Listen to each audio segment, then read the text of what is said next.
radio where we don't bring the static, but we sure enough bring the noise. You are now listening to The Right Side. I am your host, Jeff Doggett, coming to you on the greatest station in the nation, from the greatest location in the nation. Want to shout out to everybody listening to us as far north as Kennebunkport, Maine, as far south as Key West, Florida, as far east as Staten Island, New York, and as far west as Stockton, California, and all the points in between. To those of you that are listening to us around the world, good morning, good afternoon, or good evening, whichever greeting best suits the time locale that you are in. There are several things that you can do to stop the spread of respiratory diseases such as COVID-19. Yes, COVID-19 is still with us, folks. It has not gone away. It has morphed from a pandemic to an endemic, meaning that it's for the foreseeable future, it's still going to be with us. So, with that in mind, here are some things that you can do to stop the spread of this endemic. 1. Cover your mouth when you cough or sneeze. Yes, I know that sounds like common sense, but how many of you are like me to know that the least common thing out here is common sense? Number 2, wash your hands with warm soap and water for at least 20 seconds. Now, if you do not know what 20 seconds are, just sing happy birthday to yourself, and when you've completed that song, you have completed 20 seconds.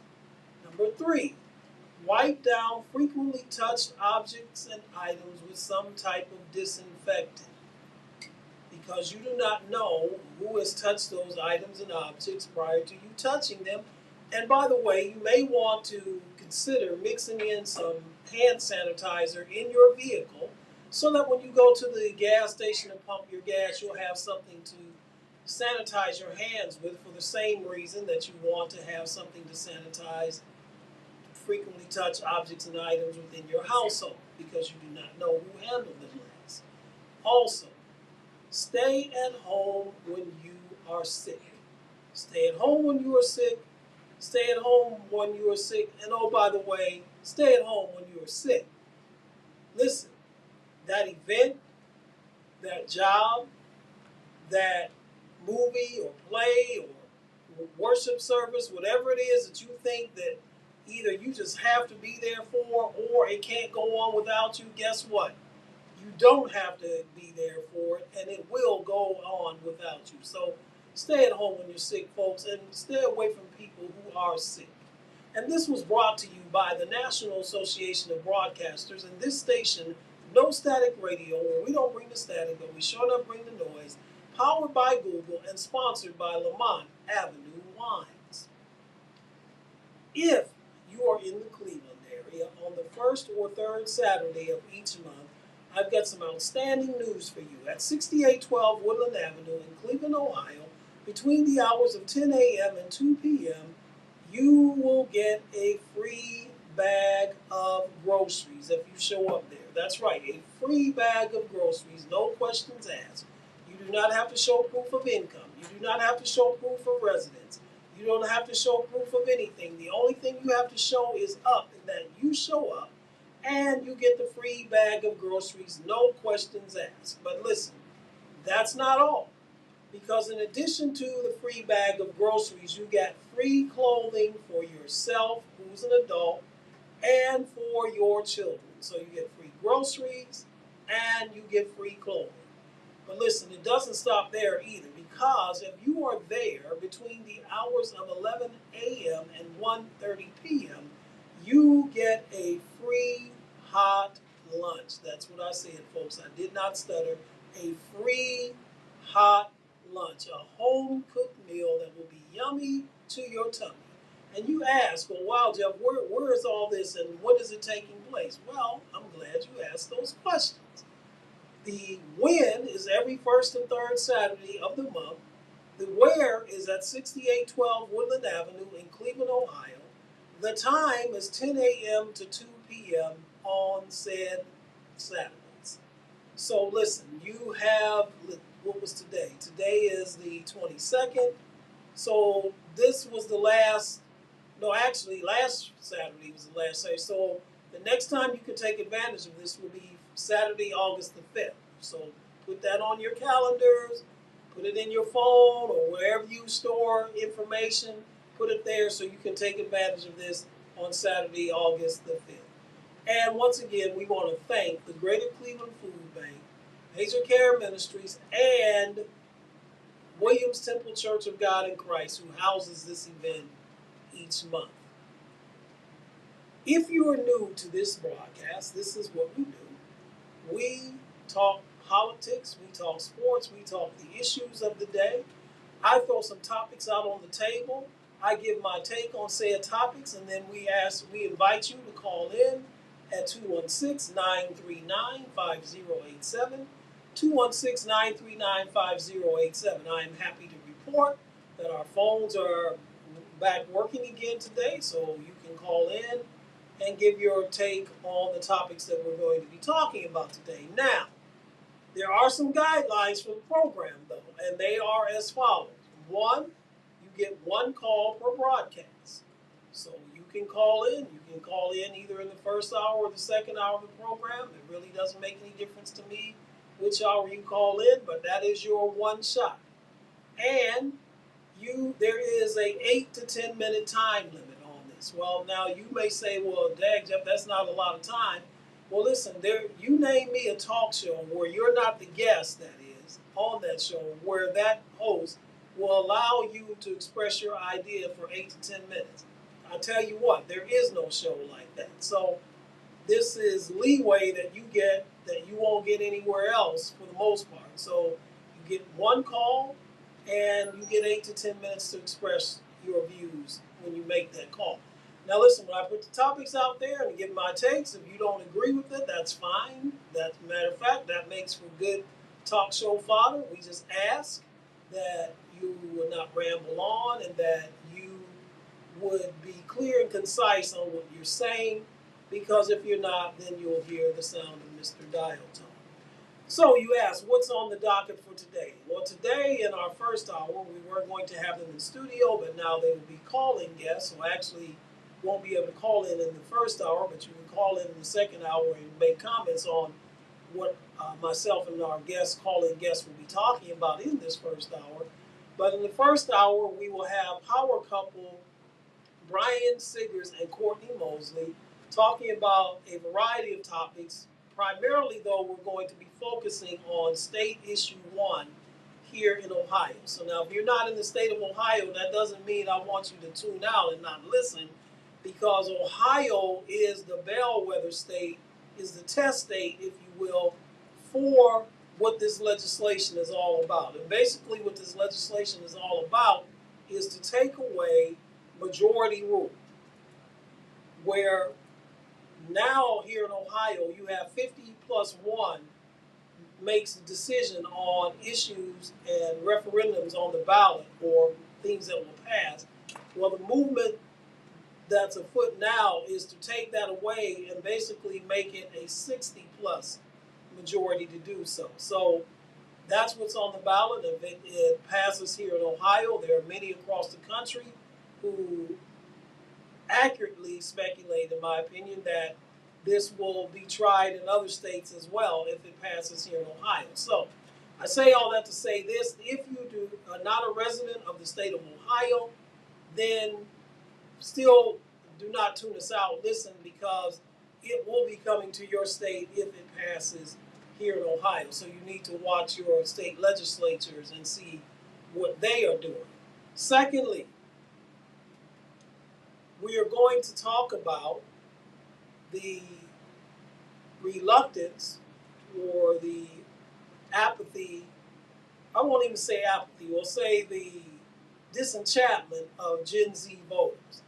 Polls have come out recently that show that Gen Z voters are turned off to the voting process now because of recent decisions by the Supreme Court regarding Roe v. Wade, regarding the overturning of President Biden's initiative to forgive student loan debt, turned off by just lack of sensible gun legislation, and what have you. We have thoughts on that as well, so we're going to talk about that. I would love to hear your thoughts on it.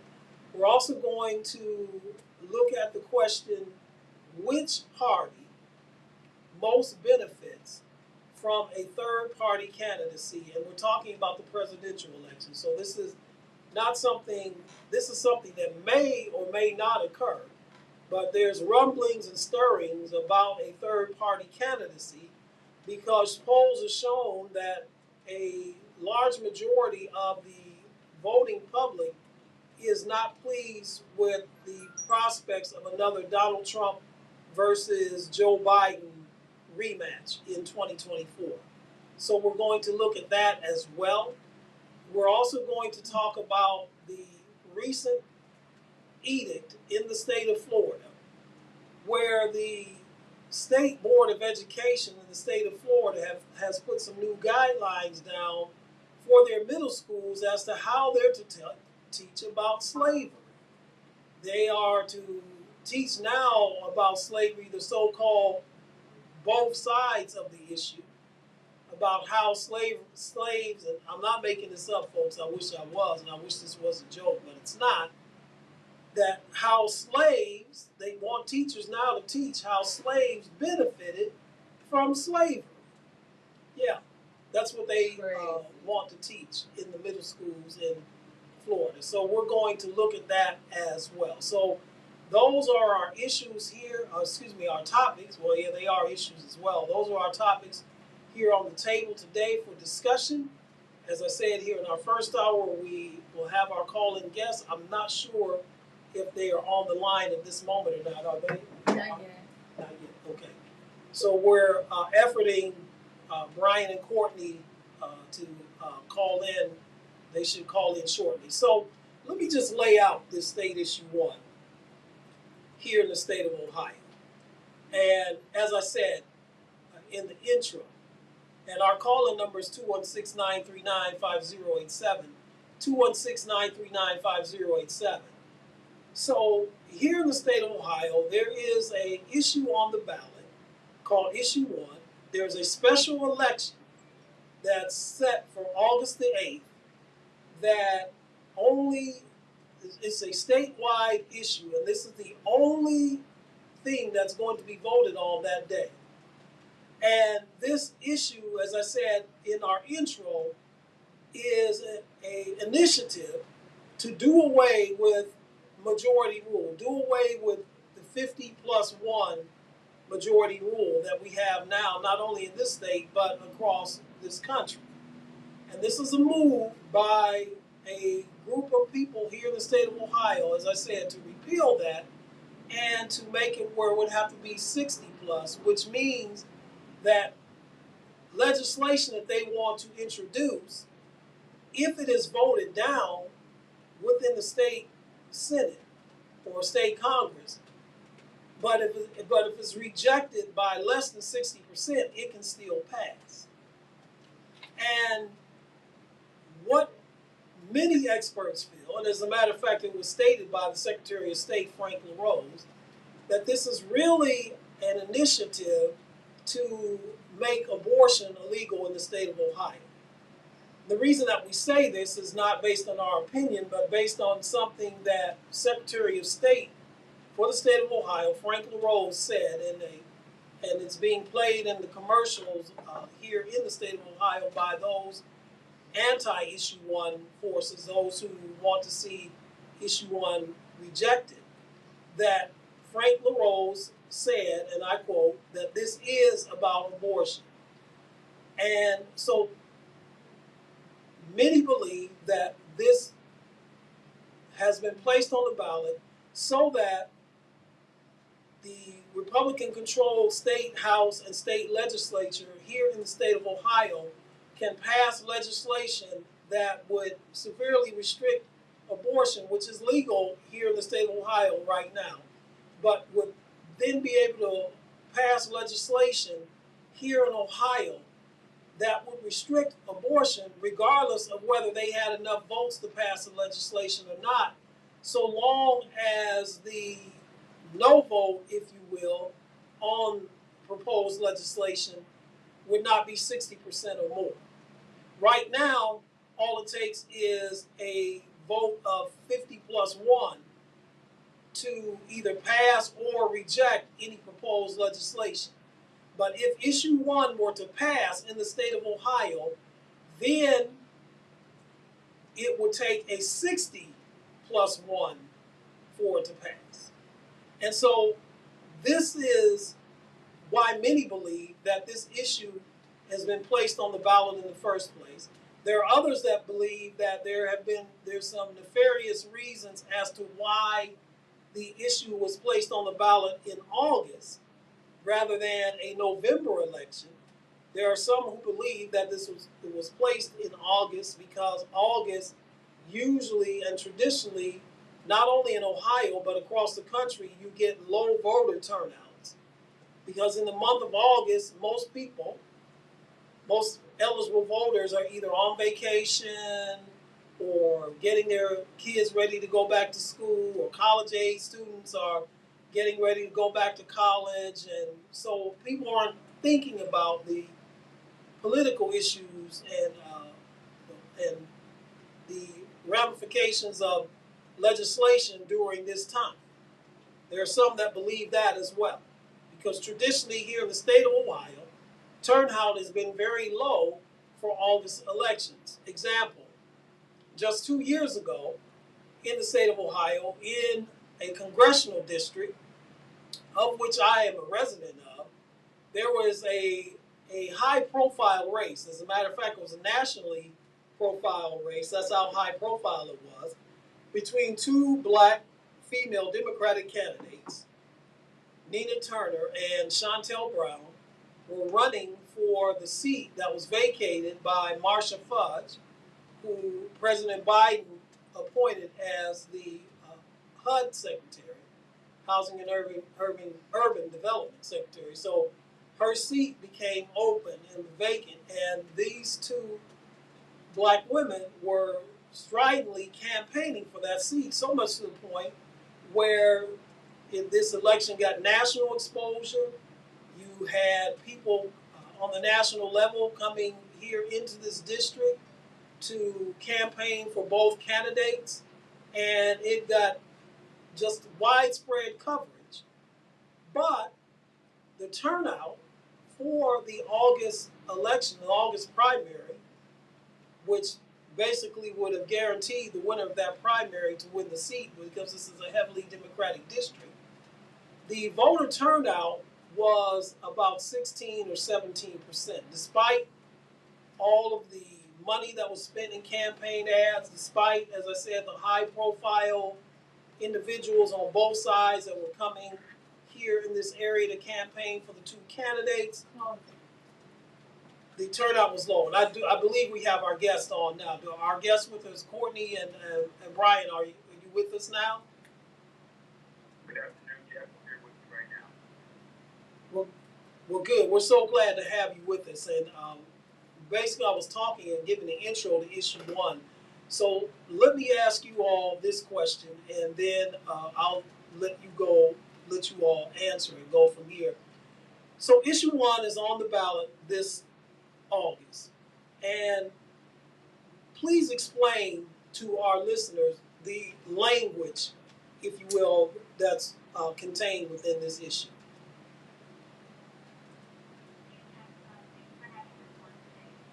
That's a really, really good starting point.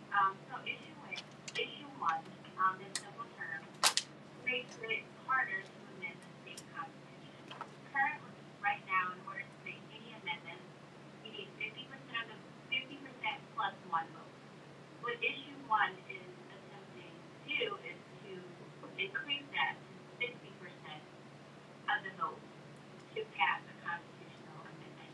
That's going to make it harder for citizens to change the state constitution. Okay, thank you. And who, Courtney and Brian, who is behind the pro issue 1, and those, in other words, those who are in favor of it? Who is behind it, and what is their motivation, in your opinion? So, obviously, this is a conservative effort, and one of the they're doing this particular time is to curtail efforts from the reproductive right ballot that is going to be on the election. It's going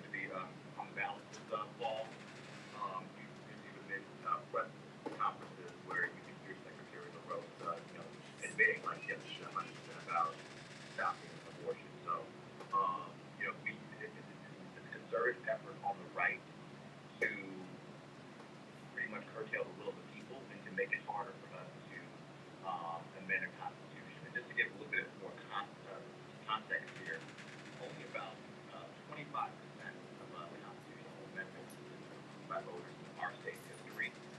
So I think those numbers are indicative of a very concerning electorate. However, they on the right do not believe that's the case. They want to be able to, control our economy and how we really, go about passing laws to centralize it. So that's very disappointing. So in our intro, before you guys came on, I was talking about the issue, and I did mention that. I did mention Secretary of State Frank LaRose's comment and statement, and just for the record, if you guys didn't hear, that's what I said that the speculation is about, and you've taken it past speculation and made it into a prima facie concrete fact that when you cut away the fat and get right to the meat, this whole issue is about abortion and amending the Constitution so that those who are in favor of enacting more restrictive abortion laws here in the state of Ohio would have a more easy and clearer path, if you will, to do such. So do you believe, but the timing of this is very curious, and do either one of you believe that there was anything nefarious about placing this on the ballot in August, traditionally in the month of August? And the reason why I asked that question, let me explain it to you all before you guys answer. Normally in the month of August, voter turnout is very small. Before you guys got online, I was giving an example of 2 years ago when Nina Turner and Shontel Brown were running against one another in the Democratic primary in August, and this was a very nationally, not just locally, but a nationally high-profile race where you had very notable figures coming into this area to campaign for both candidates, and yet the turnout, despite all the money that was spent in campaign ads, despite these high-profile figures coming here to Northeast Ohio to campaign for these two candidates, that the voter turnout was not even 20%. I think it was around 16.5 to 17%, and that was held in August. So that being said, do you guys think that there was anything nefarious about placing this issue on the ballot in the month of August when there's a traditionally low voter turnout at that time? Jeff, that's a really great question. The answer, I would say yes, certainly. It certainly is. And, you have to go back even a little bit to like a couple of years ago when Secretary LaRose and many people on the right have pretty much slammed August elections. They're not good for our democracy. And now here you have it. They're trying to put this election on us right now because the reason they're doing this is because we have elected officials in Columbus who think so little of voters, but they understand that we can be motivated at home. They understand that what we believe is right, and they want to sneak this election past us and prey on the fact that maybe there's going to be a lower turnout, so they can organize to get the people out to vote, and then they can sneak this whole charter amendment past the voters, and it's really disgusting to see. It's something that I certainly would classify as very tagged to destroy the power of our electorate, and I think it's really unfortunate. You're listening to the right side on No Static Radio. We don't bring the static, but we shouldn't bring the noise. And we have via phone interview Brian Siggers and Courtney Mosley, who I affectionately call the Power Couple. We're discussing State Issue 1 here in Ohio. Brian and Courtney, before you all came on the air, I was speaking to our audience because we have people that are listening to us outside of the state of Ohio.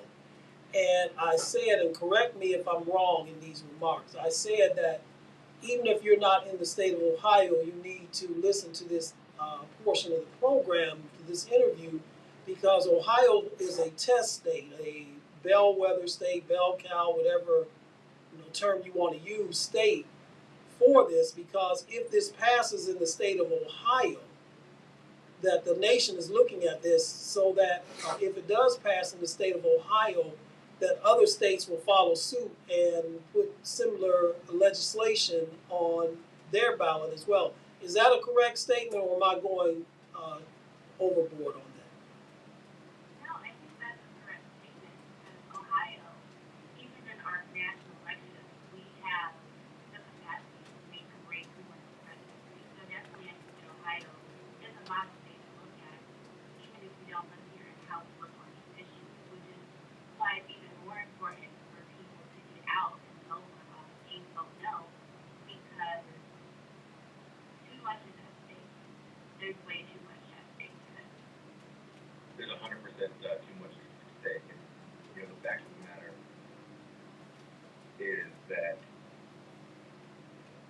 I really want to be able to underscore just how critical this is, because if we can, if the state of Ohio can demonstrate that it is relatively easy to usurp power from the voters, then other states will 100% give us an order to block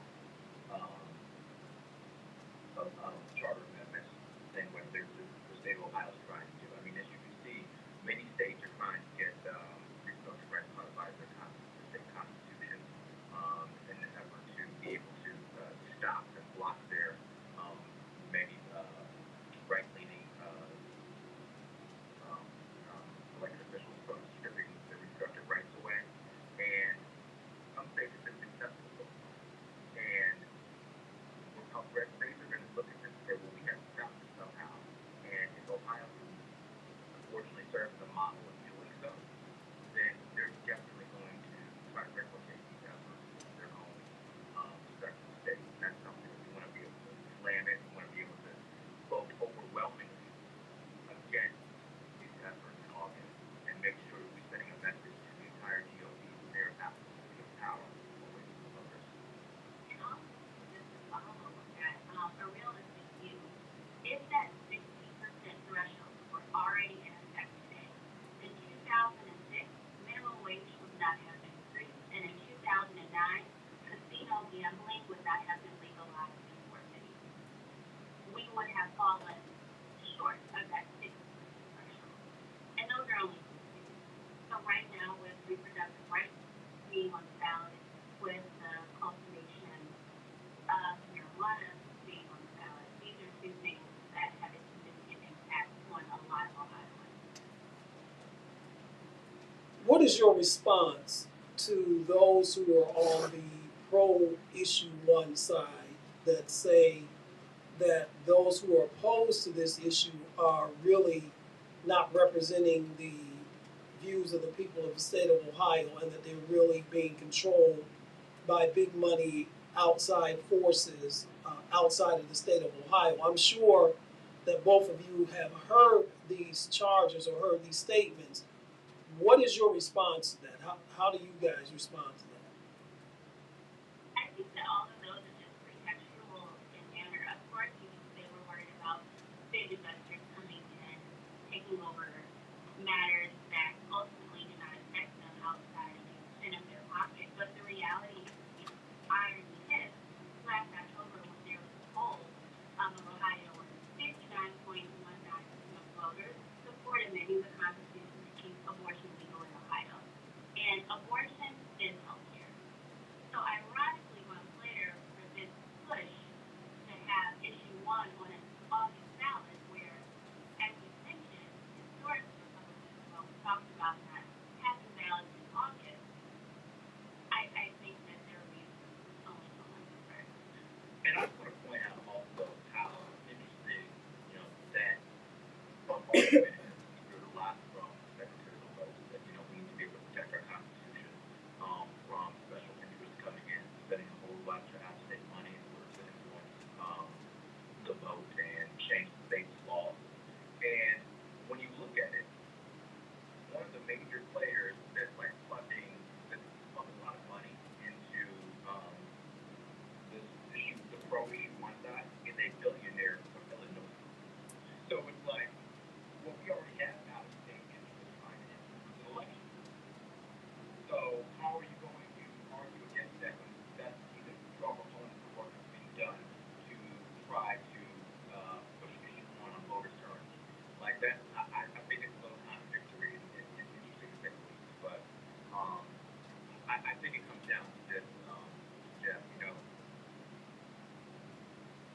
one thing that you'll hear if you talk to a lot of voters on the right is that they want to have their individual freedoms not infringed upon by government.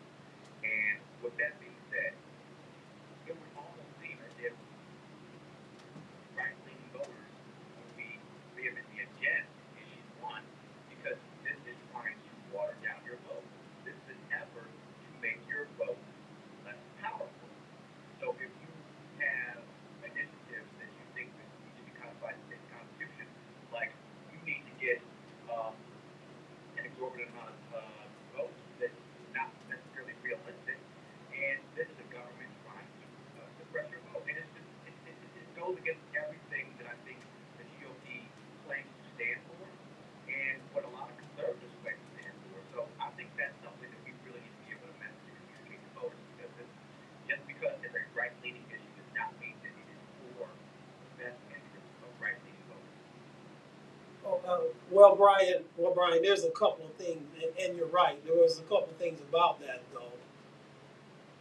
They're selective in their concerns about rights not being infringed upon, because when it comes to Second Amendment issues, then those who have more, I won't even say conservative, I'll have to say more right-leaning bent, will say no, that you know the Second Amendment guarantees me the right to own firearms, and I don't have a problem with that.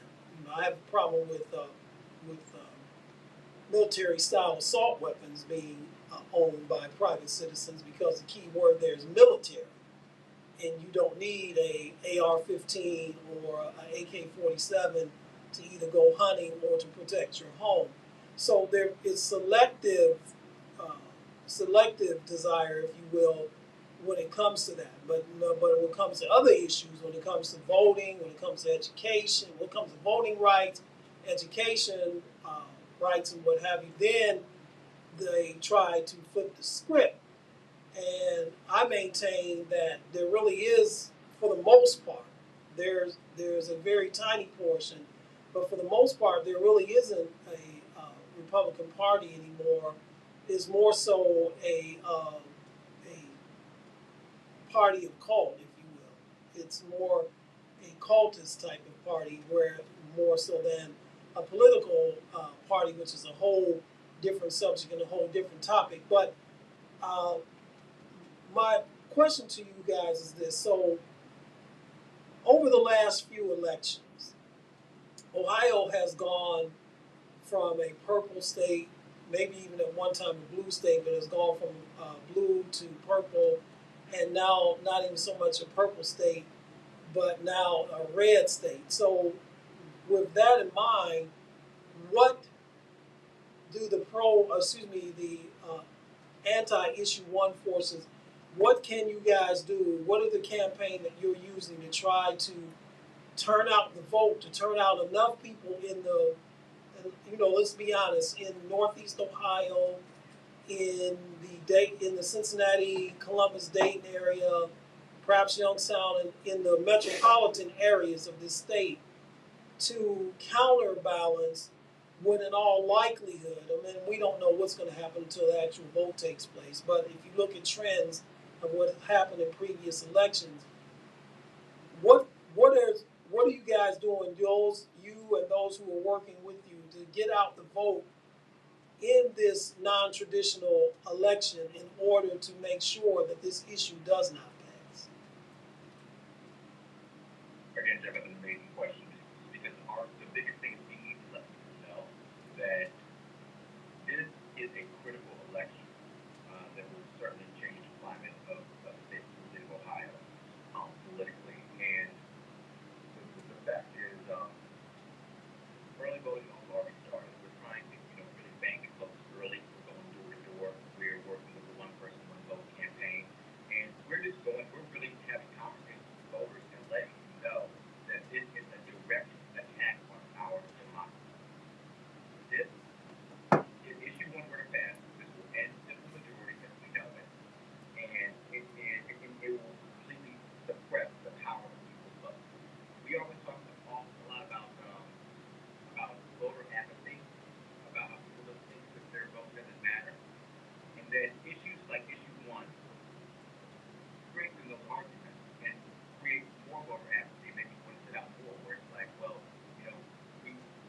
voted overwhelmingly to pass this ordinance at 58%.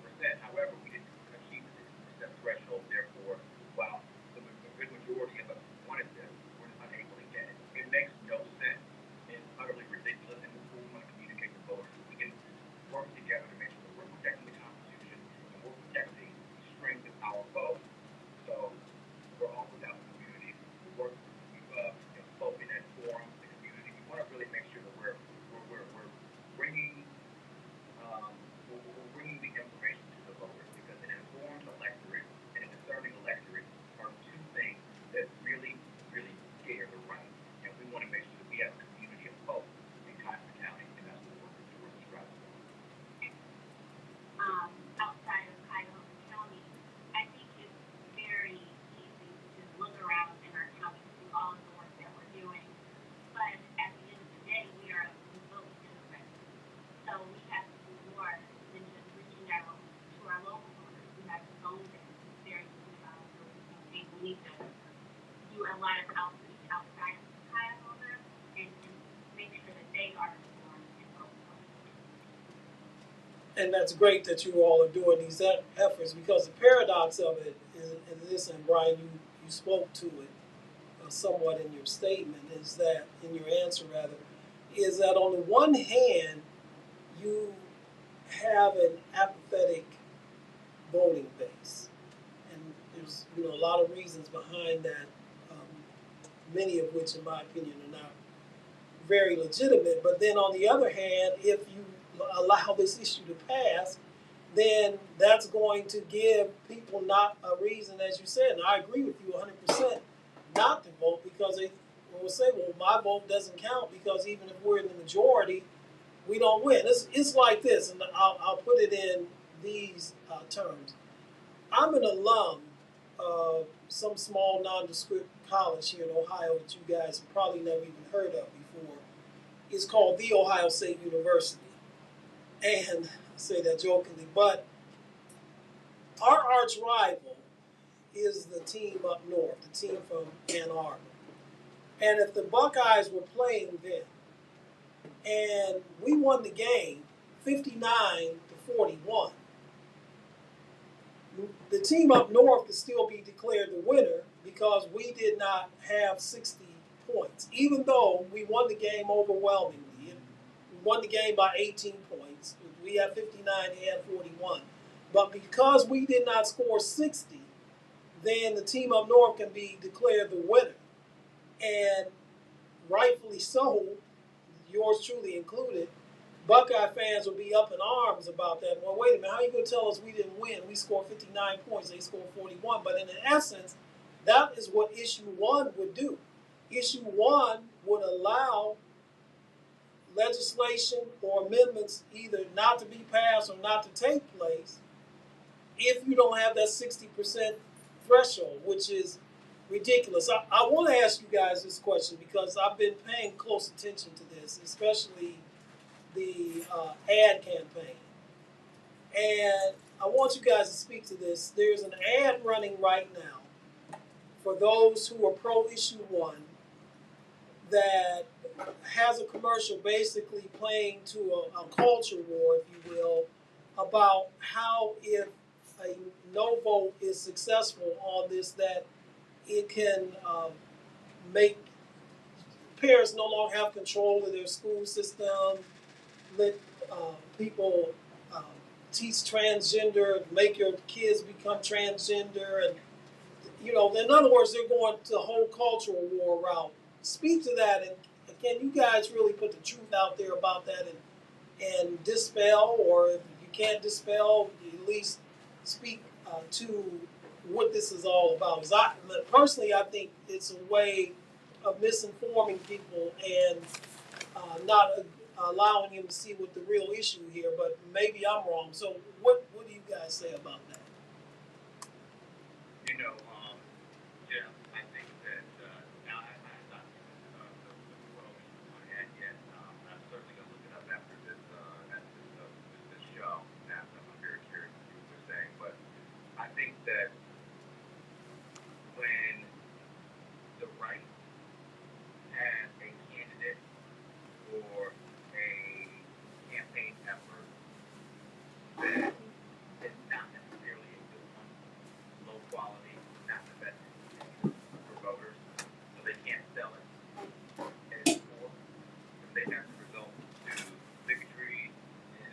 black race. So they have tried to appeal to things that don't necessarily have anything to do with the means of the issues they're trying to on voters. So they want to, go with this, instill this fear in voters that, all these terrible things are going to happen, which literally make no sense. No sense whatsoever. But unfortunately, for a certain section of voters that appeals to, this may, intrigue them to issue one, make them want to cast their ballots in favor. And I don't think it's going to work. I think, again, that we have a more concerning electorate than they want to give us credit for. I think that although Ohio still does present a red state at this moment, I still think that we do want to work. A lot of people still do believe that they want to preserve their freedoms, this being one of them. And I think that people are going to feel that some more people are going to be able to see through this, and more people are going to, still oppose issue one ultimately. Agreed. And, just for the record, I said it here on the show last week and the week before last. I'm urging all of the listeners to, not only this show, but the listeners to this network to vote, those that are in the state of Ohio, to vote no on issue one for the reasons that you and Courtney have laid out here, and so many more as well. God forbid, though, if this issue were to pass, and I'm asking this question because for anybody that's undecided or anybody who is thinking, well, I don't know if I'm going to vote or not. So I'm going to ask this question here so that they can put something on their mind. If issue one were to pass, what do the two of you, see as the long range effects of this? How would this affect people within the state of Ohio on a short term and a long term basis? On a short term basis, I think that reproductive rights are going to be significantly different from anything we have ever seen in the state before. On a long term issue, a lot of the social issues that affect most Ohioans are going to be at stake, and I think we'll see a lot of amendments from the right ballot that we're going to look at, not only for Ohioans, but for color in particular. I agreed with Courtney. I just want to take a step back and just ask voters how often do you see elections in Ohio where one side achieves 60%, 50% threshold in their respective elections? I mean, Trump won Ohio both times by 8 points. He did 50% of the vote here in Ohio. That shows you how difficult it is to be able to attain that number and change our Constitution. The opposition is a lot. They really want to make sure that they maintain all the power and that they strip the voters from being able to check them. So I urge people to strongly think about that, because when we see things when we see statewide ballot initiatives that can really be beneficial for Ohioans, things that most people would want to agree on, talk about reproductive rights, talk about recreational cannabis use, things like this. It will be absurdly difficult in order to get those passed because 50% Ohio threshold is statewide. People must know that it makes things all more likely. So I want people to really think about that, because that's going to have long-term ramifications on how we approach organizing from a balance standpoint, from local organizers, statewide organizers. It's going to be it's going to have a tremendous effect and scary things about it. Well, listening to you, your last statement, Brian, when you just said basically Ohio then is a microcosm of what is potentially something that can happen on a national level. you have a declared candidate for president right now, the 45th president of the United States. And his campaign has basically come out and said the quiet part out loud that if he is reelected, if he is elected, because right now, and of course things can change, but I don't see them changing much. He's going to be the Republican nominee unless just something unforeseen happens, even with all of his legal issues. And Courtney, if you want to speak to those, you can in just a moment. But his campaign has said that they are going to vigorously look at Article 2 of the Constitution to expand presidential powers to the point where this will be rid some of the checks and balances that we have set up within our federal government to make him basically an authoritarian president, where people who work in the civil service realm of the government, instead of pledging loyalty to the United States, would basically have to pledge loyalty to him, or they would be in danger of losing their jobs. So this is more than just this local, because what this is, and if I'm off base here, please correct me, but what this is that this is just the genesis, if you will, of a more diabolical national movement that could possibly take place. I agree with you, and I think Donald Trump is such a personality to where his legal issues would not be a deterrent to his voter base. If anything, it's going to rev them up even more and scrutinize our justice process and whatever ultimately happens in cases, they're going to still find a way to support him in a strong capacity. I think that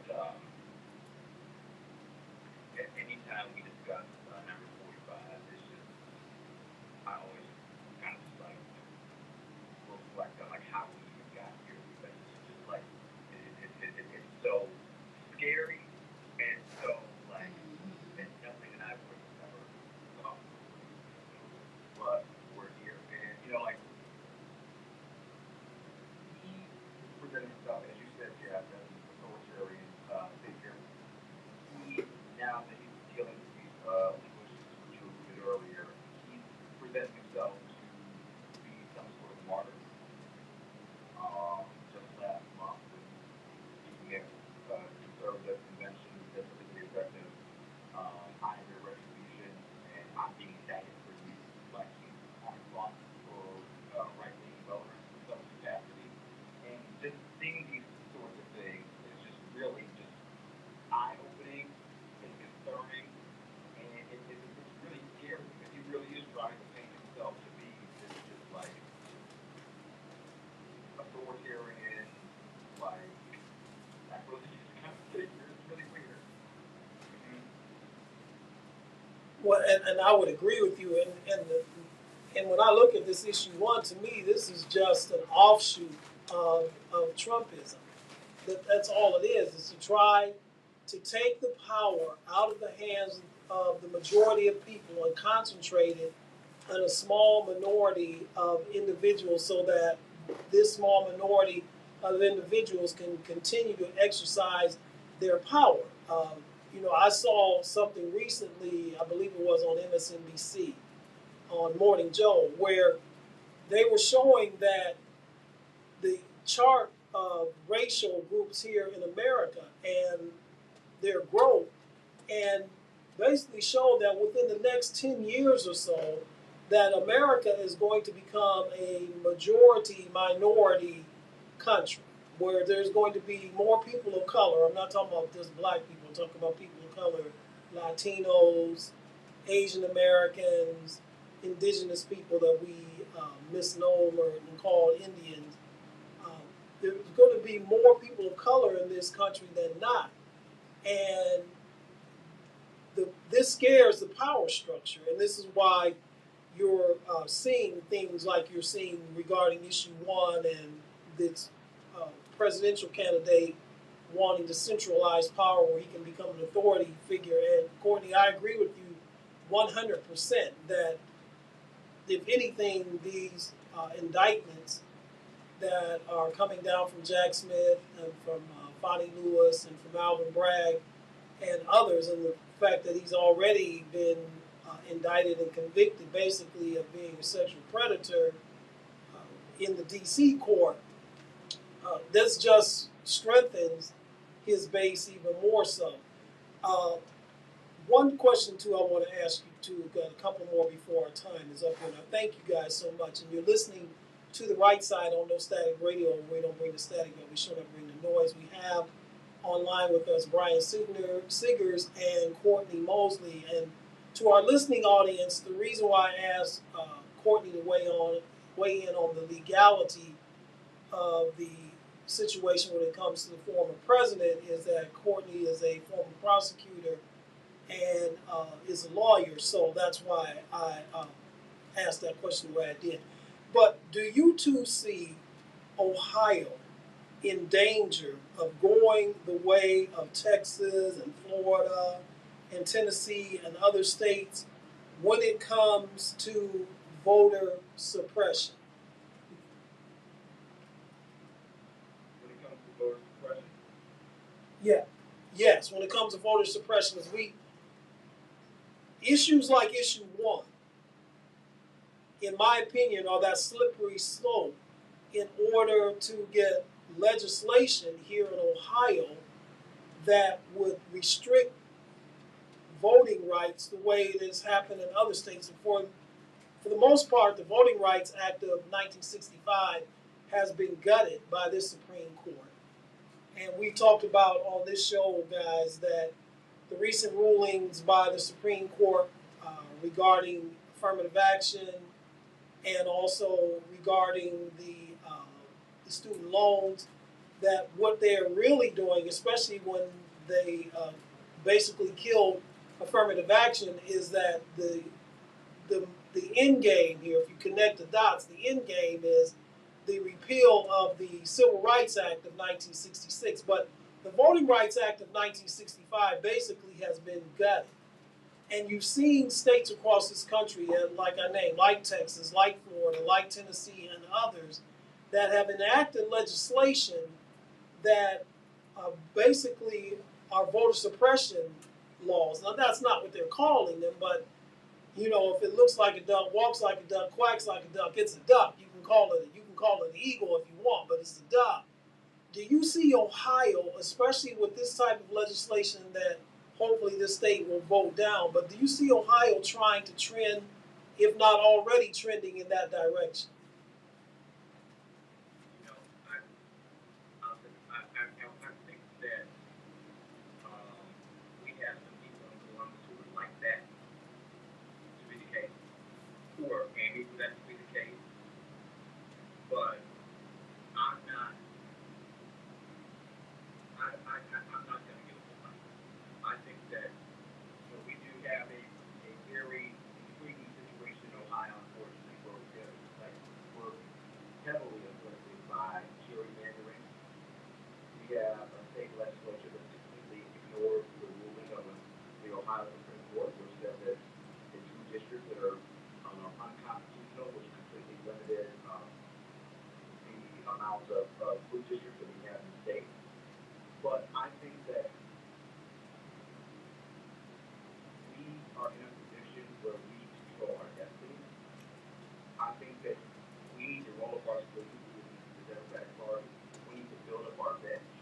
We need to actively engage voters, even in years when it's not an election. And we need to make sure that we're going on offense. We've been too busy playing, getting on defense and everything, but now we're in a situation where we're in a super minority, and we're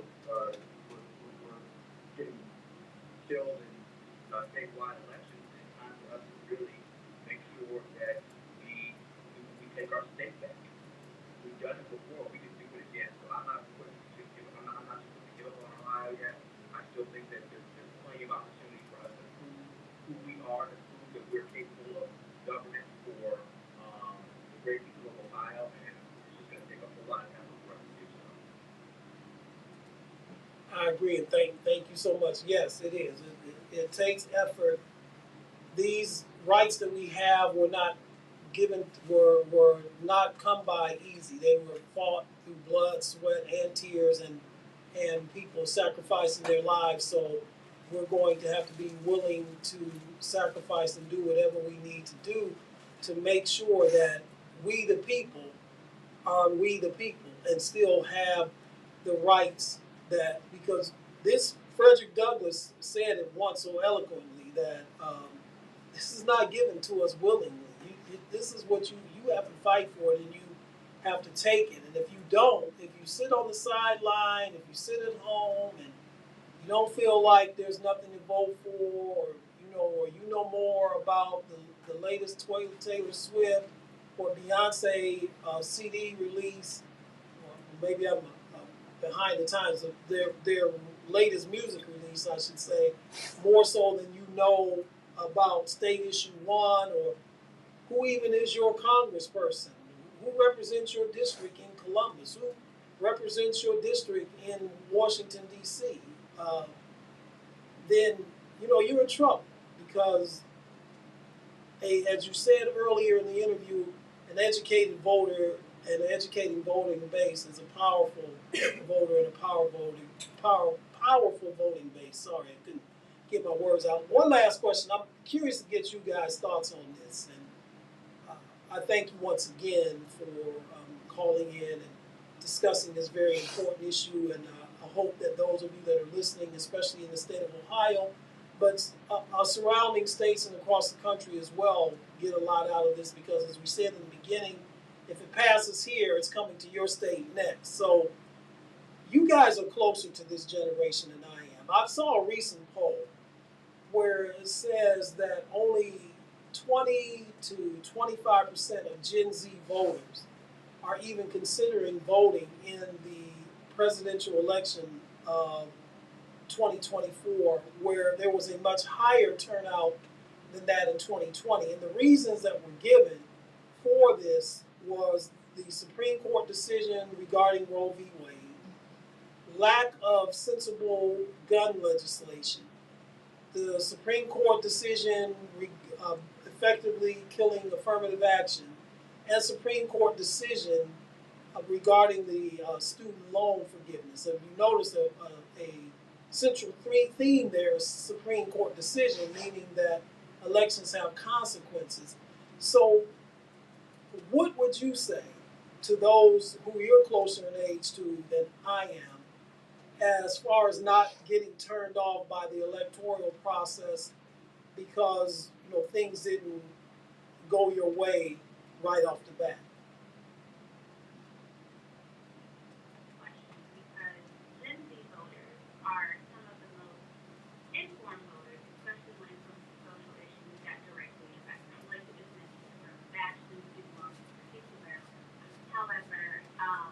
My biggest suggestion and what I would urge is inaction is not the response to decisions that ultimately you do not like.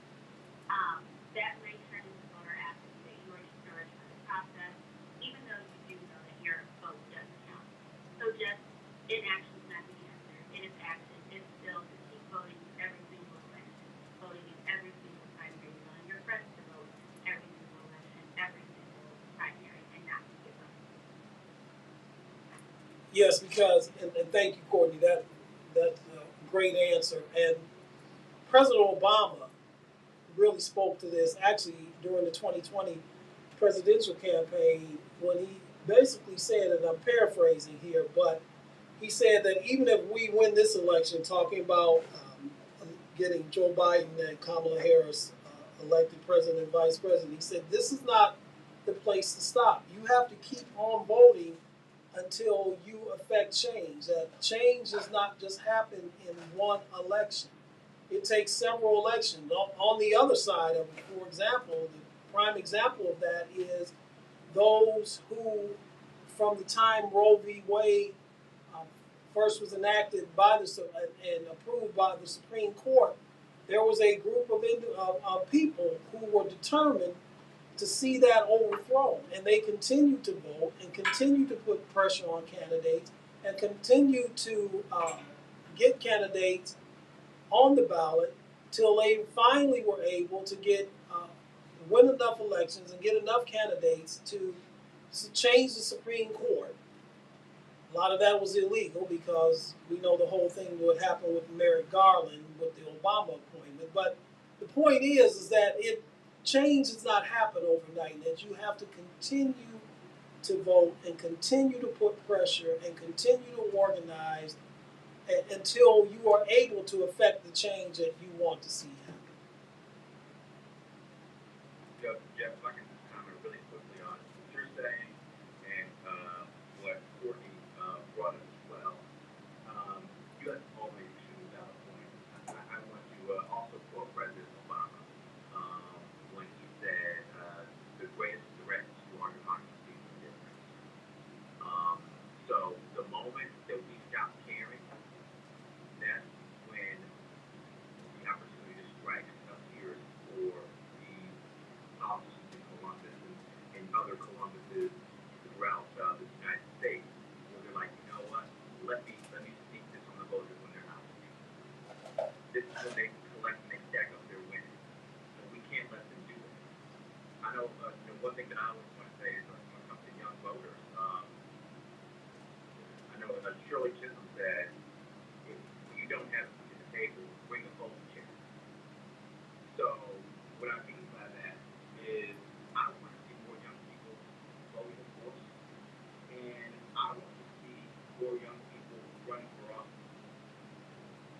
If you think that you don't believe in the system because of ineffective leadership of those around you, those who are currently in office, electing the same people, then I would strongly encourage young people to run for office themselves and be that example to their peers on what effective and modern leadership looks like. That's what I really want to see. I want to see more young people involved in this process. I want to see more young people investing time and energy in this space, so that we can really create the narrative ourselves, and we can really say, like, well, look, like, not only are we calling on to vote, but we're also calling on to run. We're calling on to lead. So, I would encourage young people, like, do not be, dissuaded from the process. Do not be, just, do not be out of the process. Let's work together, let's organize, and let's plan together on how we together collectively can build a better, stronger, and more inclusive Ohio. I think it's when many hands make light work. We're in the fight with you. Like you said earlier, Jeff, it's going to be a fight. But, we have the tools and we have the people to get it done. And I just want to be able to, be able to do whatever support, whatever role I'm needed to make sure it's happening. Because again, I'm not going to give up on Ohio, and I'm encouraging young people, not even in Ohio, but across the United States, to not give up either, because it's coming. We're going to make this happen. So true, so true. Don't give up. Listen to Uncle Jeff here, you all. Elections have consequences. And I've said this on the show many times, but it bears repeating. In 2016, President Donald Trump won the states of Pennsylvania, Michigan, and Wisconsin by a combined total in those three states, not in one state, but those combined states total of a little over 300,000 votes. If people would have turned out in those three states to the levels that they turned out in 2012, that could have flipped the election the other way to his opponent. And what is important about that, you say, Jeff, is that the term of Donald Trump last more than 4 years. It's going to last 35 to possibly 40 years because during his term, Amy Coney Barrett,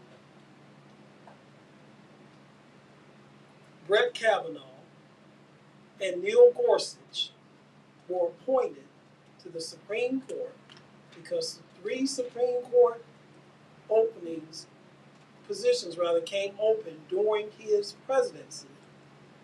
And now, as a result of that, that's why you have the decision, the Dobbs decision. That's why you had the affirmative action decision. That's why you've had all of these decisions, Gen Zers and everybody else for that matter, that's upset about this. That's why they happened, because the president was able to appoint or to nominate, and then of course the Senate had to approve, had to affirm them. These 3 justices to the Supreme Court, all who are in their early 40s, who, if they don't have an untimely disease or untimely death, are going to serve for at least the next 30 years or so. So elections have consequences. Brian, Courtney, thank you guys so much. Thank you for enlightening our audience. Very quickly, tell our audience, inform them, of course, that early voting has already happened, has started. Those who are going to vote by mail, they need to have their ballots postmarked by when? You repeat that one more time? Yes, I said early voting, of course, has already started. If you're not registered, you can't vote in it now. It's too late to register for this. But early voting has already started. But for those who are going to vote by mail, when is the last date that they have to have their ballots postmarked by? If I'm correct, I believe it's 7 days. I believe it's it will be August 1st. So I have to double check that, but I'm pretty sure it's 7 days before the election. I think it's August 1st. And of course, we strongly implore you to vote no. Strongly implore you to vote no on issue 1. And I just want to say one more time, thank you, Jeff. I certainly appreciate you. I know Corey has some things to say too, but I just wanted to underscore kind of we're over time. I want to underscore what Jeff said one more time about elections have consequences. We talked about how young people were turned off to the process. We felt like some people felt that nothing else happened because the Supreme Court struck down all these critical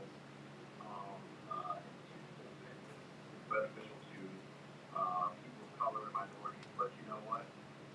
That is, again, if you're right, elections have consequences, and you go back to how your vote matters, how your vote matters. I'm going to turn back to 2016, and we're going to talk about the precinct map. So in 2016, in the state of Michigan, if 2 more people per precinct, the precinct is basically your neighborhood. 2 more people per precinct voted for Hillary Clinton. Hillary Clinton would have won the state of Michigan. That's 1 household, mother and father, brother and sister. That alone, 2 more per precinct, she would have won Michigan. And there's similar margins in other states as well. But I just want you to encourage you, like this. The fight's not over, and these wins are a lot more achievable than you may think. With that being said, I thank you guys so much for having us. Good morning. Thank you again, Jeff, for having the biggest takeaway. Vote no, vote no, vote no, vote no, vote no. And thank you guys. And I looked it up. Actually, for vote by mail, your ballot has to be postmarked by August 7th. So, but don't wait, folks. Don't wait until then, because too many games are played, as you all know. But it does have to be postmarked by August 7th. But listen, if you got a mail-in ballot, you got it now. You vote today. Vote no on issue 1. Get it in the mail right now so that you don't have to worry whether or not it's going to be in on time, so it can be counted as is rather than as a provisional ballot. Thank you guys so much, and can't wait to have you guys on again. Thank you so much. You as well. So that was Brian Seegers and Courtney Mosley giving us some facts issue one and urging those of you that are in the state of Ohio to vote no. I concur with them.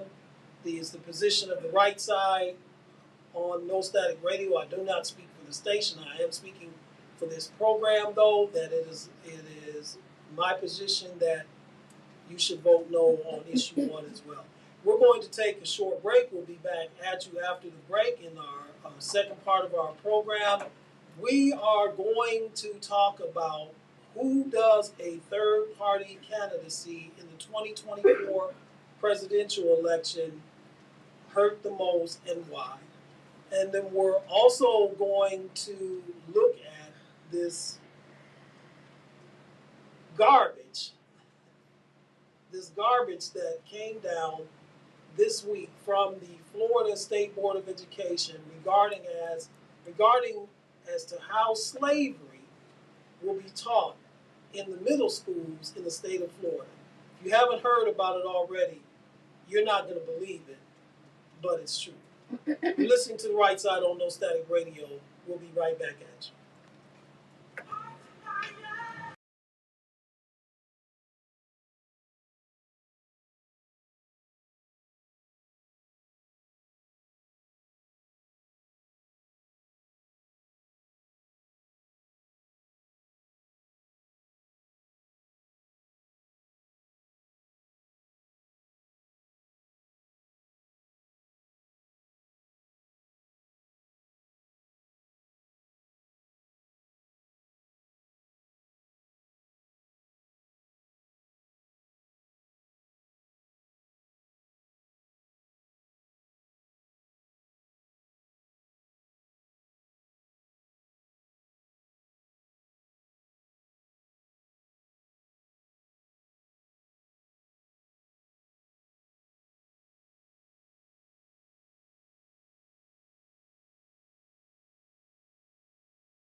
you or your family. Violence can affect all parts of your life sometimes in ways you can't see. Violence can affect the way you eat, sleep, because you lose focus, you're angry, afraid, or even use drugs or drinking as a way to escape. But we're here to tell you that violence doesn't have to keep hurting, and you can change your life starting now with help from the Trauma Recovery Center. We want you to take control of your life. Today can be the day. The Trauma Recovery Center offers real help for real needs in real time. They offer services for glucose safety, emotional support, and a whole lot more. So do not let violence control you. You can break free, and TRC can help. Give them a call at 216-644-5487. They will come to you wherever you are. They are free. They are 24/7. They are confidential. They can give you the tools to rebuild your life and your health. Call today. 216-644-5487. The Trauma Recovery Center, Northeast Ohio, also affiliated with the Center for Families and Children. And you guys, really quick, every week here, 6 days a week, we do our History 365.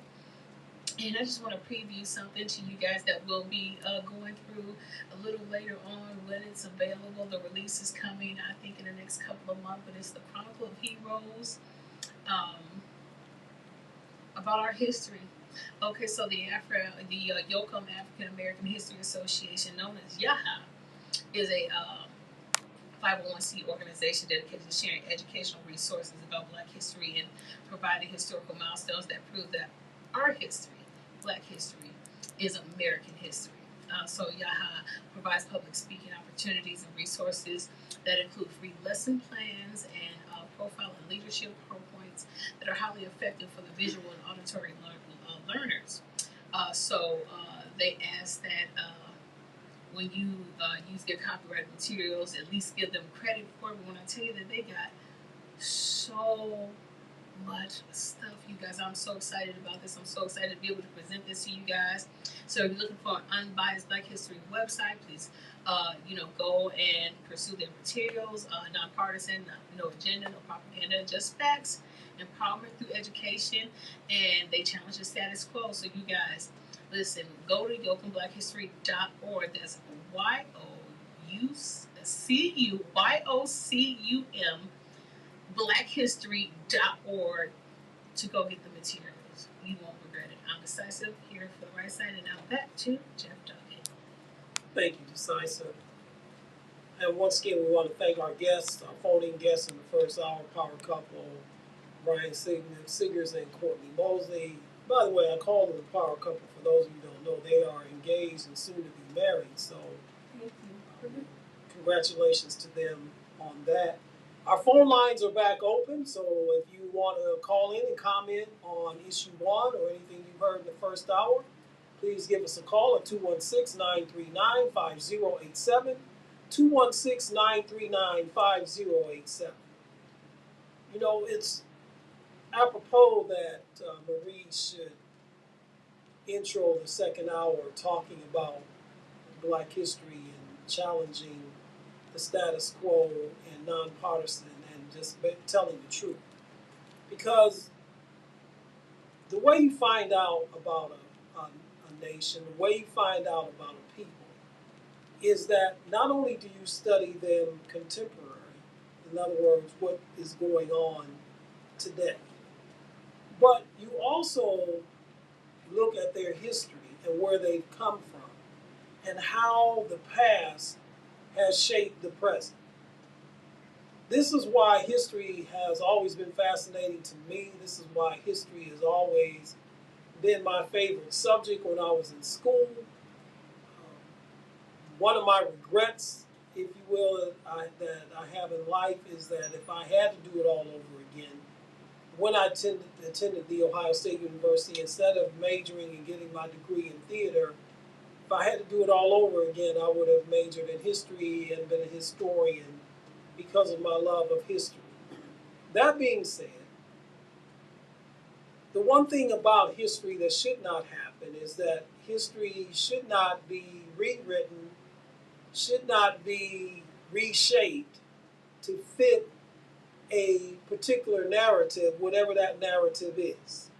History should be based exactly that, the facts of what has happened, regardless of who it makes comfortable or uncomfortable. regardless of who it sheds a good light or a bad light on. History is exactly that. It is the story of the facts that have happened in the past and their effect on the present. You may ask yourself, okay, Jeff, where are you going? What are you trying to get at here? Well, from 1619 until 1865, here in the United States of America, slavery was legal. Chattel slavery was legal. The slaves were brought over here on slave ships, primarily from the west coast of Africa. They were packed like sardines into these slave ships to make the very treacherous cross. The middle passage is what it was called. The treacherous cross across the Atlantic Ocean, either here to America or to the Caribbean. Some of the slaves, the Spanish, the English, and the French were involved in it. And these Africans that were kidnapped and carried against their will to the so-called New World were then placed in various places in the New World in slavery. Those who were captured and kidnapped by the Spanish were taken to places like Cuba, the Dominican Republic, Puerto Rico, and others in the Caribbean. Those who were kidnapped by the French were taken to Haiti and to Louisiana. And the English brought their captives to the Caribbean in Jamaica, in Trinidad and Tobago, those Caribbean islands. But the majority of them were brought to the colonies at that time until the Revolutionary War, and then that's when this country became the United States. Now, slavery is slavery. So I don't want you to be misinformed. I don't want you to get the wrong picture here that there were good slavery and there was bad slavery. Slavery is slavery.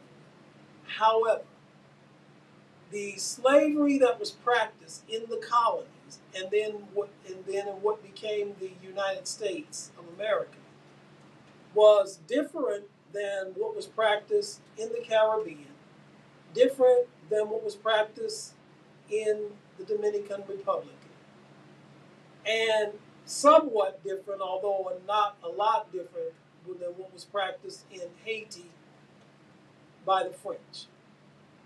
In that the slavery that was practiced in the colonies, which then became the United States after the Revolutionary War, the War of Independence, was a more cruel form of slavery, where slaves were separated from their children. Children were often sold off from their parents to other slaveholders, never to be seen by those parents again. Where the slave masters had their way sexually with the female slaves, where slaves were brutally beaten and tortured and inhumanely worked in cotton fields and tobacco fields and etc. Then, of course, on the Civil War, at the end of the Civil War in 1865, it was primarily on June 19th, because of the amendment to the Constitution, the 14th Amendment to the Constitution, which outlawed slavery in the United States, legal slavery ceased to exist, at least legal. Now we know that the process of sharecropping was basically just another form of slavery. And you may ask, why, Jeff, are you bringing all this up? Why are you talking about this? Well, there's a very good reason for this. In the state of Florida, And why this should surprise anyone is a mystery to me, given the state of Florida, given who the governor of the state of Florida who is a presidential candidate, who, if you can believe this, is running a campaign that's even more far right than Trump, has gone even farther right than Trump has gone. The state of Florida Board of Education enacted legislation earlier this week that stated the curriculum in middle schools in the state of Florida. So we're talking about 6th to 8th grade or 7th to 9th grade, whichever the case may be. So we're talking about basically pre-teens and early teens. Enacted this legislation to teach, quote, both sides of slavery, unquote. Now you may be asking yourself, well, what do you mean, Jeff? What are you talking about, both sides of slavery? Well, I'm glad you asked that question. Not only does the state of Florida, in their school systems, want the evil and the brutal side of slavery to be taught, which, I just basically skimmed the course, if you will, in my remarks just a few moments ago. But they also want taught how slaves benefited, that's right, I'm not making this up, folks, how slaves benefited from slavery, how they learned trades, how because of slavery they were able to become carpenters and blacksmiths and other types of trades, as though these people, when they were in Africa, they did not know how to do anything. That's what it's really teaching. Where if you did a study of history in the civilizations, you will see that Europeans came to the African continent to learn on the African continent because of how advanced the learning was on that continent in places such as Timbuktu and other kingdoms, but I digress. They also talked about how the slaves were provided with, taught how the slaves were provided with housing and clothing and food. Oh, wow, the slaves got cornbread.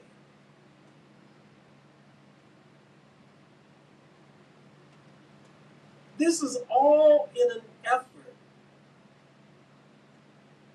to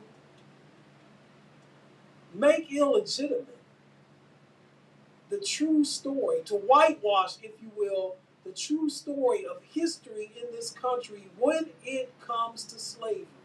And it all goes back to the premise that they do not want to make certain groups of individuals, or let's just say it, white students, feel guilty about their past. But you know what? It's not the students that are really asking for this. It is parents and those that are in legislatures, on school or state boards of education that are doing this. Oh, and also too, as a part of this, they want to talk and want taught how blacks committed violent acts during race massacres. Like what happened in Tulsa in 1921 or Rosewood. They want to talk about how blacks committed acts of violence during these race massacres. Well, hello. These individuals were doing nothing but protecting themselves from a racist lynch mob.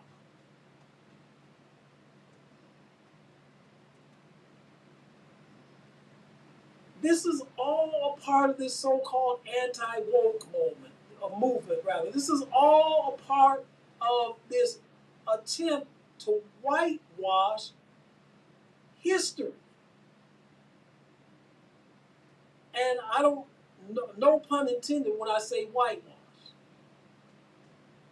This is all an attempt not to tell the truth about the racial roots and the racism roots of this country. The fact of the matter is, ladies and gentlemen,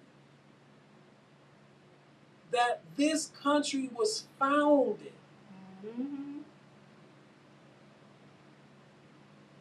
on white supremacy and racism. Now, I'm not saying that this country right now is a white supremacist nation. I'm not saying that.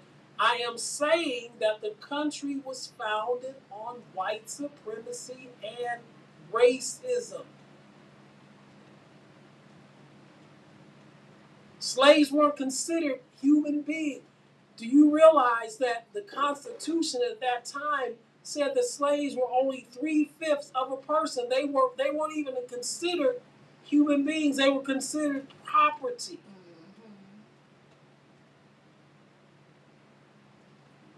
A slave had no rights.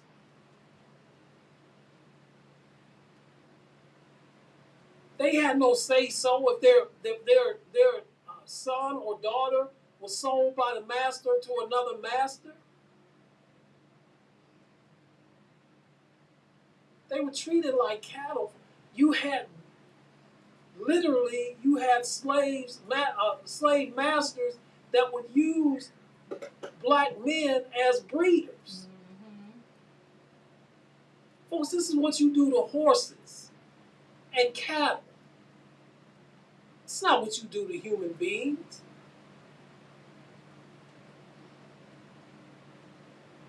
Yet the state of Florida wants to justify this. The state of Florida wants to teach sixth to eighth grade, so 12 to 14-year-olds, or 7th to 9th grade, however the structure is. So you're talking 13 to 15-year-olds, that there was a good side to slavery.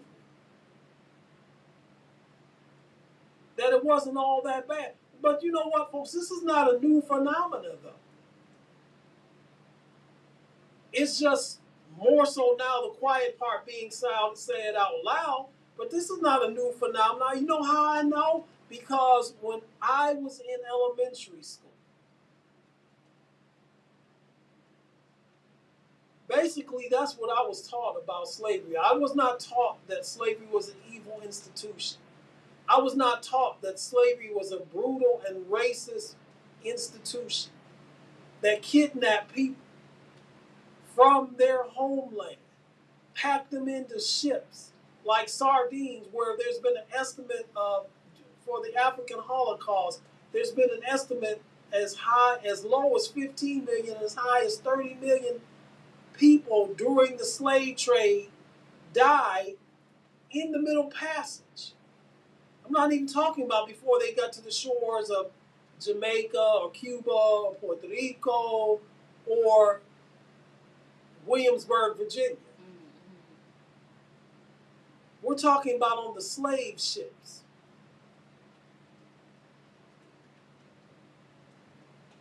When I was in elementary school, what I was basically taught was that, yes, there was slavery, but the slaves were pretty happy in their situation. The whole Gone with the Wind mentality, if you will. You ever saw that movie, Gone with the Wind? We just so happy, Mouse. Them there Yankees coming down here, we won't fight them there Yankees.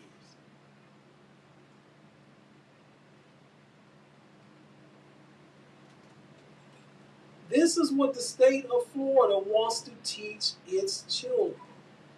The so-called both sides of slavery. How slavery benefited the slaves. Because it taught them a trade. Mind you, they had no rights. Mind you that, as I said, their family can be broken up against their will at any time. Mind you that husband really could not protect his wife from the master, but they so happy.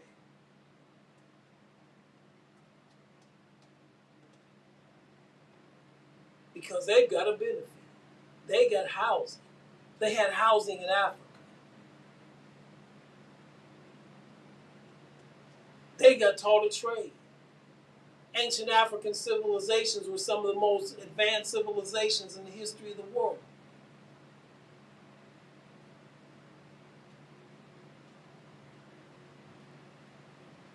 And ladies and gentlemen, this is just part of a national movement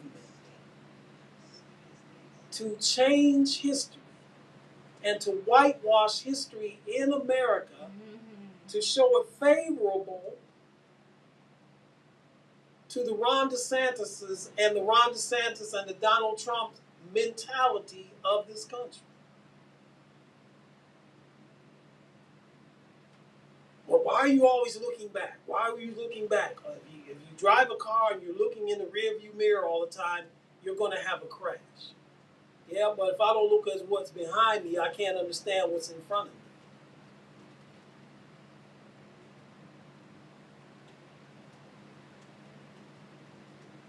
So you have to ask yourself, what is behind this?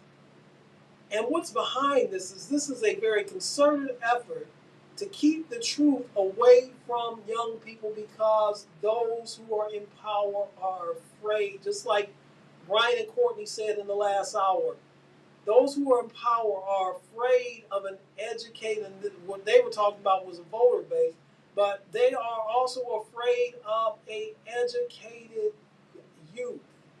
Because the more people know, the more you are a threat to those who are in control. Do you realize that this kind of situation, there will be students in other countries who know more about the history of this country than students in this country?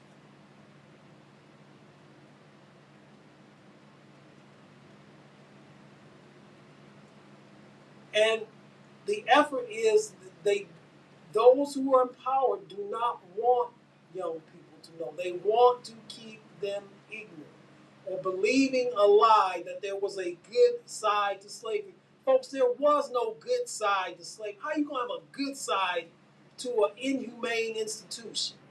How are you going to have a good side to an institution where people were whipped with a horse whip until the skin came off of their back? And if it was such a good institution, then why were slaves always trying to escape? If there was such a good side to it, why did you have the Denmark Vesey revolt if there was such a good side to it? Why did you have the Nat Turner revolt if there was such a good side to it? Why did John Brown go to Harper's Ferry to the armory? And by the way, John Brown was a white man, just so you know, just for history's sake. Go to Harper's Ferry and to the arsenal to get weapons to arm the slaves, to have a slave revolt. After all, there's a good side to it. So if there's so much good in it, then why was a war fought from 1861 to 1865 that don't believe, despite what you learn in your history book, that this war wasn't about slavery, it was about to preserve the Union. The war was about slavery, folks. Because the South seceded, because they wanted to have the right to continue what they call the peculiar institution known as slavery.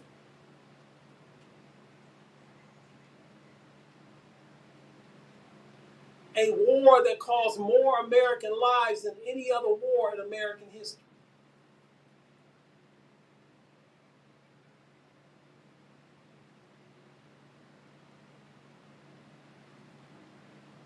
So while you're bopping your head to, the latest rap song, while you're streaming whatever it is you're streaming on your favorite streaming channel, you need to become aware of these things that are going on around you. Because the people that are in charge, listen. The people who are in charge, They don't care about you bopping your head to the latest rap song or rushing to get the latest release from your favorite artist. They don't care about you live streaming whatever your favorite live stream is. They don't. They love for you to spend hours upon hours, day after day, week after week, month after month, year after year on video games. And I'm not saying not do any of that. But what I am saying is that you need to make a diligent effort to educate yourself so that you can see the games that are being played on you. Because as long as they can keep you ignorant, as long as they can keep you ill-informed or misinformed about your past, about your history, they got you. Because you know what? As long as you're ignorant about your past and your history and misinformed about your past and your history or ill-informed about your past and your history, guess what? They know that you're not taking the time and effort to become informed about what's going on around you today. So they know that as long as they can keep you distracted, they can keep you ignorant. As long as they can keep you ignorant, you're not going to vote. And as long as you don't vote, they can continue to hold on to their power.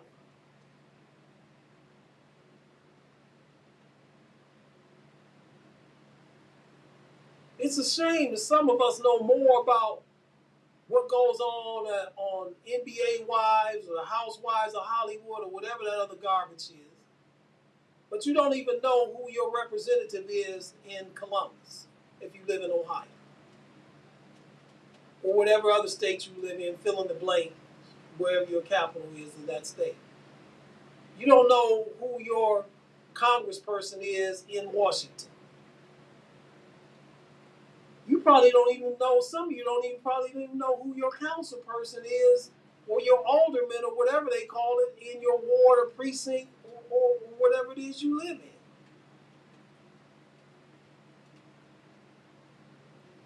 Because it is a concerted effort to keep you ignorant. And what you're seeing in the state of Florida is a concerted effort by the State Board of Education, or it should be renamed the State Board of Miseducation, to keep their students ignorant about the true history of this country. And all you have to do is tell the story, tell the facts, the good, the bad, and the ugly. There are a lot of good things in American history. But you know what? There's some bad and there's some ugly stuff too. And that needs to be told. That's all we're saying.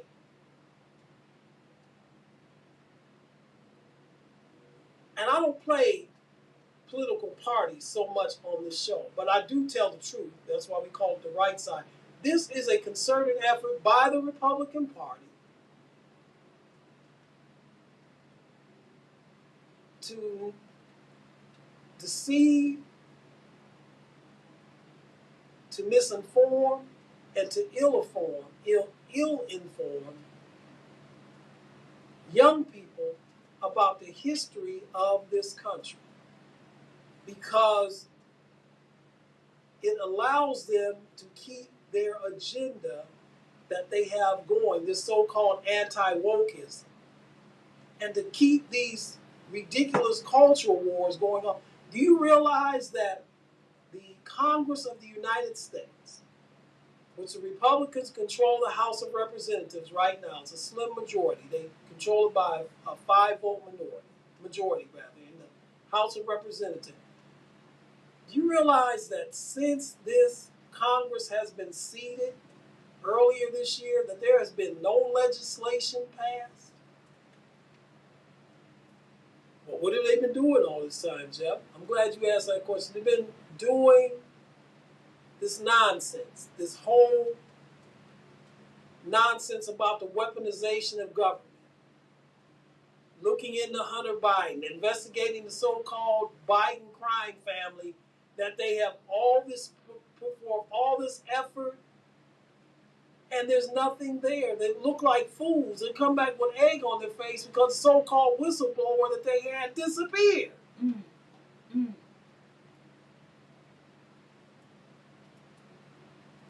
So this whole so-called culture war, this assault on the facts of American history, this whole lie about CRT, critical race theory. Well, when I'm elected, first thing I'm going to do is enact legislation that will outlaw and ban CRT from being taught in any school. They're deceiving you because CRT is not being taught in any critical race theory. In case you don't know what CRT is, CRT is not being taught in any elementary, any middle, any high school, or undergrad college in this country. It is taught in law school as a theory. Yet some of you have been duped to think that the true teaching of American history is critical race theory. Why is it? I will ask this question as I've asked it before. Why was it when I was in school, I learned about the Boston Massacre, which I should have because that's a part of American history, wound up leading to the Revolutionary War, which wound up leading to the foundation of this country. Why was it that I learned about the so-called massacre at Little Bighorn of Custer and the George Armstrong Custer and the 7th Cavalry? As I should have, because this was a part of American history. But you know what I never learned about in elementary or middle school? Or until I was a senior in high school when I had to take a black history class. You know what I never learned about? I never learned about Tulsa and the destruction of Black Wall Street. And by the way, that has a generational effect because the hotel that was burned down during that time and the people never recouped their losses because the insurance companies refused to compensate them for the losses, basically blame them for the riot. That was one of the most prosperous black-owned hotels in the country that who knows could eventually become a version of the Hilton's generational wealth. I never learned about Tulsa. I never learned about East St. Louis, Illinois in the Red Summer of 1990. I never learned about that. Never learned about Rosewood. Never learned about those things. Some of those things when I was a senior in high school, but most of it when I took Black history classes at the Ohio State University. You know what else I didn't learn? I told you about, in elementary school, I learned about the so-called massacre of the 7th Cavalry at Little Bighorn by Crazy Horse and the Sioux tribe. By the way, they were infringing upon their land, and those people, all they were doing were defending their land. I guess if you're going to teach that, I guess you have to teach how the indigenous people committed violent acts against the U.S. Cavalry if you're going to use the Florida standard of teaching.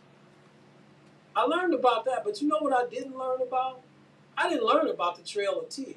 Trail of Tears, Trail of Tears, Trail of Tears. What are you talking about, Jeff? The Trail of Tears. That was the forcible removal of indigenous people from their lands that they had been on for centuries. From the state of Georgia all the way across the southern part of the United States to be relocated in Oklahoma. Because the government wanted that land. So what did they do? They just forced the native people off that land and forced them to go hundreds of miles away from where they have spent their entire lives to a place they had never been to before. Hence, they called it the Trail of Tears. I never learned about how the government purposely gave Sioux people who belong to the Sioux tribe infected blankets with smallpox to wipe them out. I didn't learn about wounded knee. I didn't learn about any of that stuff. You see what I'm talking about here? And now you have the state of Florida enacting this. Wake up, folks. Wake up. This again, I hate to keep sounding like a broken record, but this again is why you must register and why you must vote. You have to put in people who are not afraid to tell the truth. You have to put in people on state boards of education. You have to put in people on your local boards of education. If they're voted officers, if they're not, if they're volunteer officers, you know what you do? You go serve on your local board of education to make sure that no crazy stuff like this comes to your school district.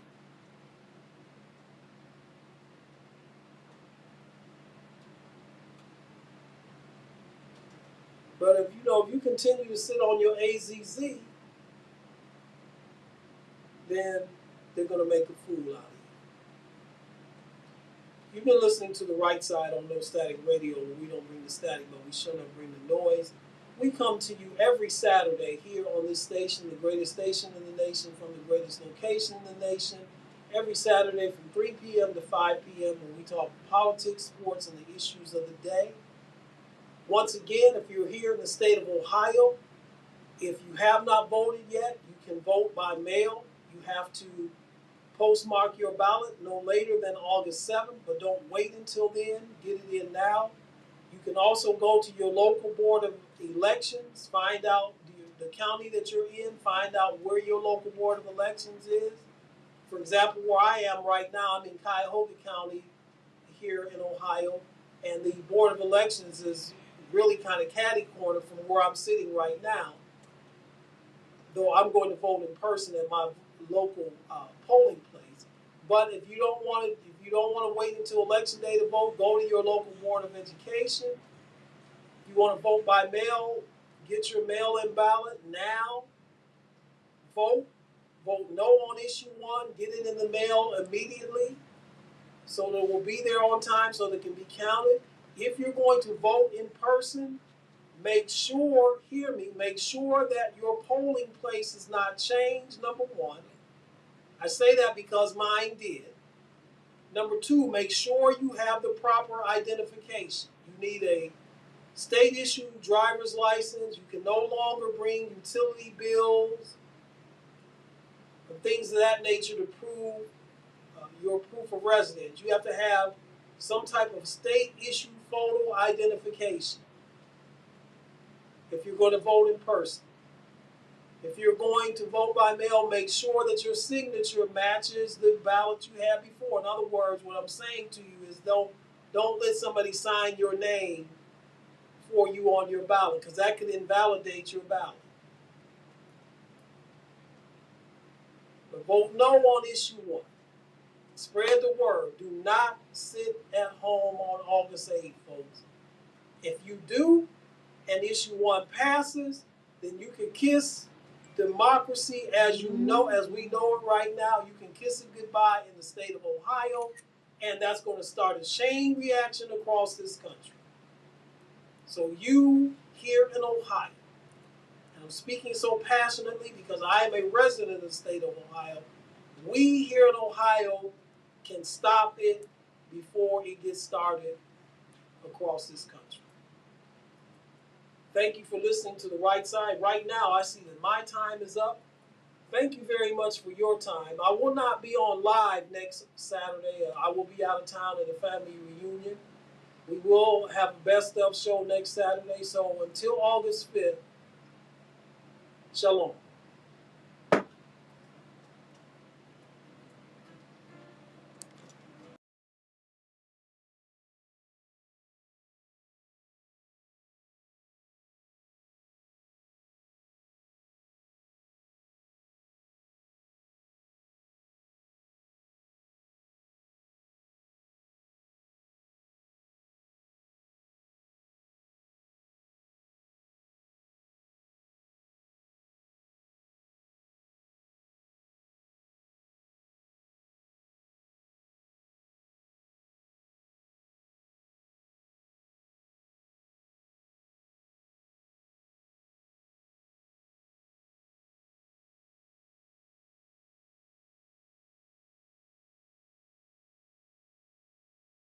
Jeff Doggett here on the station where we don't bring no static, but we sure don't bring the noise on staticradio.net.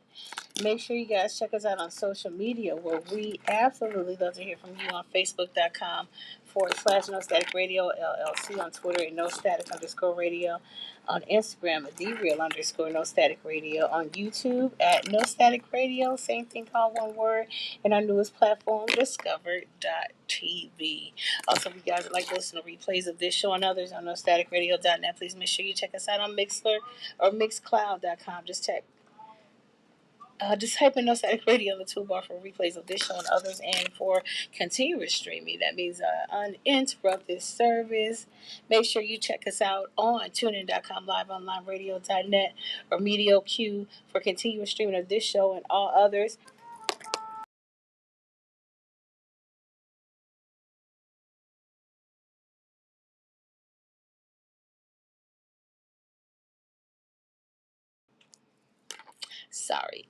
So for all things No Static Radio, including up and coming events, merchandise, and an in-depth look at all our great show hosts here, please check out our website at www.nostaticradio.net. Thank you guys for tuning in on this sensational and kind of muggy Saturday. But listen, enjoy the day. Take care of yourselves. Take care of each other. Until Monday, you guys. Peace. We're out of here. And of course, don't forget, we got more music for your listen pleasure all weekend long. Hearing your voice of the revolution on staticradio.net, powered by Google, partner with Colors, and sponsored by Lamont Avenue Wines at Cleveland Rugby League, and Design Me exclusively. You guys be safe. Have a great weekend again. And we'll talk to you on Monday. Peace. Yes. Thank you. All right, you too. Have fun next weekend.